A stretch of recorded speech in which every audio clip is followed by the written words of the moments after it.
અંકલેશ્વરમાં વીજ ધાંધિયા મુદ્દે નગરજનોનો વીજ કંપની કચેરીએ હલ્લાબોલ કરવામાં આવ્યો હતો। અંકલેશ્વર શહેરમાં વારંવાર વીજ ધાંધિયાથી ત્રાહિમામ નગરજનોએ દક્ષિણ ગુજરાત વીજ કંપનીની કચેરી ખાતે હલ્લો મચાવી ઉગ્ર રજૂઆત કરી તાત્કાલિક સ્થાયી ઉકેલ લાવવાની માંગ કરી છે।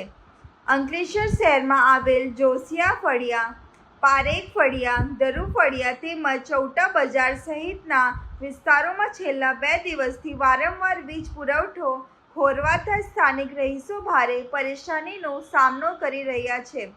અસહ્ય ગરમી વચ્ચે સતત વીજ ધાંધિયાના કારણે લોકોમાં ભારે રોષ જોવા મળી રહ્યો છે। સ્થાનિકોમાં જણાવ્યા અનુસાર દિવસ અને રાત્રિના સમયે અનેક વખત વીજ પુરવઠો બંધ થઈ જતા ઘરગથ્થુ કામકાજ, વેપાર ધંધા તેમજ વિદ્યાર્થીઓના અભ્યાસ પર પ્રતિકૂળ અસર પડી રહ્યો છે। અનેક વિસ્તારોમાં કલાકો સુધી વીજળી ગુલ રહેતા લોકોમાં અસંતોષની લાગણી વ્યાપી છે। વીજ કંપની દ્વારા ચોમાસા પૂર્વ પ્રી મોન્સૂન કામગીરી પૂર્ણ કરાઈ હોવાના દાવા કરવામાં આવ્યા હતા। જો કે પ્રથમ વરસાદી માહોલ પહેલા સર્જાયેલી વીજ સમસ્યાએ આ કામગીરી અસરકારકતા સામે સવાલો ઊભા કર્યા છે। રહેવાસીઓનું કહેવું છે કે જો પ્રી મોન્સૂન કામગીરી યોગ્ય રીતે કરવામાં આવી હોત તો આવી સ્થિતિ સર્જાઈ ન હોત। સમસ્યાથી કંટાળેલા લોકોએ વીજ કંપની સામે ઉગ્ર રજૂઆતો કરી તાત્કાલિક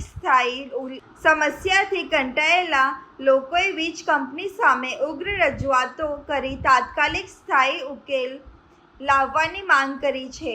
લોકોનું કહેવું છે કે વારંવાર ખોરવાતા વીજ પ્રવાહના કારણે દૈનિક જીવન ખોરવાઈ રહ્યો છે। कल रात को भी लाइट गई, बराबर। पापा को मेरे तकलीफ है, लाइन फ्रैक्चर है, बराबर। वो फ्रैक्चर की वजह से उनको बहुत गर्मी हो रही है। अभी जस्ट 6 बजे मैंने आके कंप्लेंट लिखाई यहाँ पर आके। उन्होंने क्या बोला 1 आवर में लाइट आ जाएगी, लेकिन लाइट नहीं आई, बराबर। मम्मी का बोल्ट का ऑपरेशन हुआ है, बराबर। तो मेरी मम्मी को भी तकलीफ हो रही है, पापा को भी तकलीफ हो रही है। मैं रात से मैं बहुत परेशान हूँ, तो इसका कोई ना कोई सोल्यूशन निकालो। आप जीबी पे आए थे? जीबी पे मैं आके कंप्लेंट करके गई 6 बजे।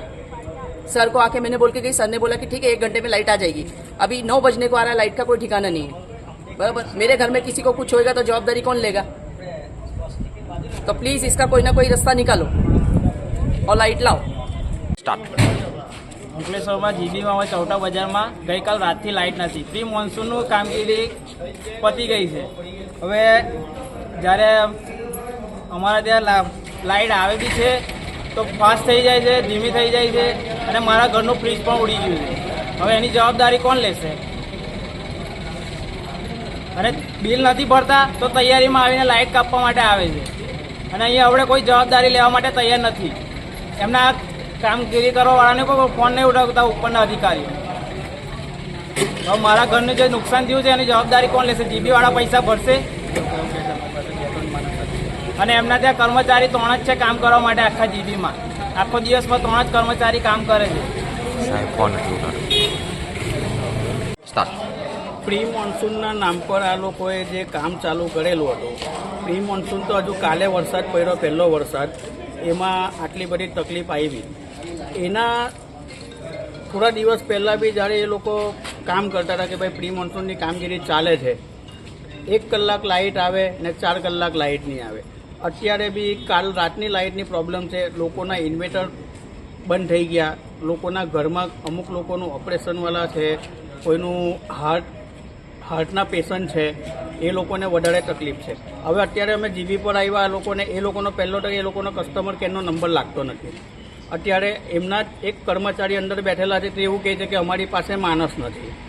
ત્યાર પછી એમના સાહેબને અમે એવું કીધું કે તમારા સાહેબ જોડે અમારી વાત કરાવો। એમના સાહેબ કર્મચારીનો ફોન ઉઠાવવા રાજી નથી અત્યારે। તો આની ઉપરથી હવે પ્રજાએ શું સમજવું કે ભાઈ પ્રજા જોડે તમે મજાક કરો છો? એટલે અમારે ગરમીમાં ઊંઘવાનું, વગર લાઇટ ઊંઘવાનું, ને આ તમે જોઈ શકો છો, તમે બતાવો વિડીયોમાં કે કેટલી બધી લાઇટ છે અહીંયા ગાડી। એટલે પ્રજા ખાલી ટેક્સ ચૂકવે ને જલસા લોકો કરે। હવે પ્રજાએ ડિક્લેર કરવાનું આ બધું। મીટર કાપવા તો એ લોકો 2 દિવસ બિલ નહીં ભરે તો એ લોકો તરત મીટર કાપવા આવી જાય છે। તો તમે હવે જવાબ કોણ આપશે? તમારો આટલા ટાઈમ કાલ રાતની લાઇટ નથી, કાલ રાતનું અમને હેરાન કરે છે. હવે આનું બિલ તમે માફ કરશો?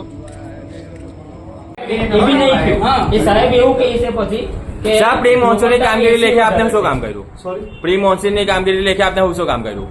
બરાબર સર. પ્રી મોન્સૂનના લીધે હમણાં લાસ્ટ મંથ આપણે 45 ડિગ્રી ટેમ્પરેચર હતું, બરાબર. આપણે જે 1 નંબર ને 2 નંબર ફીડર છે એમાં પણ આપણે એક વખતમાં આખું ફીડરનું મેન્ટેનન્સ નહીં લઈએ. કેમ લઈએ તો એ વધારે ટાઈમ સુધી બંધ રાખવું પડે, બરાબર. તો પણ અમે પાર્ટ્સમાં એને મેન્ટેનન્સ કર્યું છે.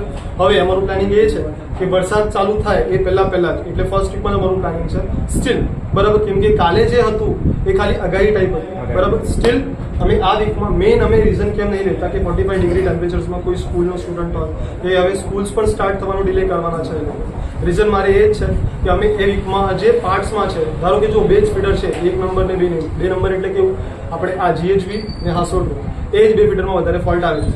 હવે જે બીજો અમારે સ્ટેશન રોડ પર આટલો ફોલ્ટ આવતો નહીં, બરાબર સર. એટલે આ 2 ફીડરને હું એવું હશે તો હું એમાં પણ લઈ લઉં, બરાબર. અને એવું નથી કે અમે નથી કર્યું, અમે ઓલરેડી સર હવે